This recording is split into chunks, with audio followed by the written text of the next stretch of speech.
Malaking tulong para sa correctional management ng isang Pilipinong nabilanggo sa ibang bansa ang panukalang Treaty on the Transfer of Sentenced Person o TTSP sa pagitan ng Pilipinas at ASEAN countries.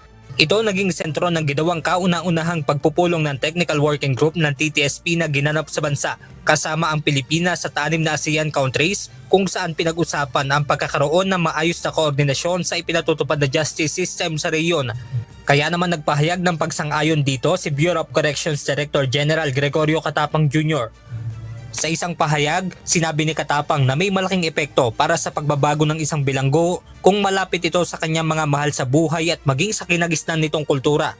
Sinabi pa ng Bucor Chief na ang isang Pilipinong nakulong sa piitan sa ibang bansa ay nakararanas ng mga pagsubok tulad ng cultural at language barriers, pangungulila sa mahal sa buhay at hindi pamilyar na legal at penal system.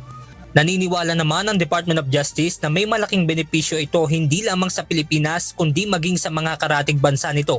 Kabilang sa nagbenepisyo nito ay si Mary Jane Veloso na nakauwi sa Pilipinas matapos ang higit 14 na taong pagkakakulong sa bansang Indonesia. Definitely may tinitingnan na numbers, no? Kasi yung benepisyo. Alam nyo, pag may ginagawang polisiya, dapat maliwanag yung nakikitang benepisyo at yung pakinabang.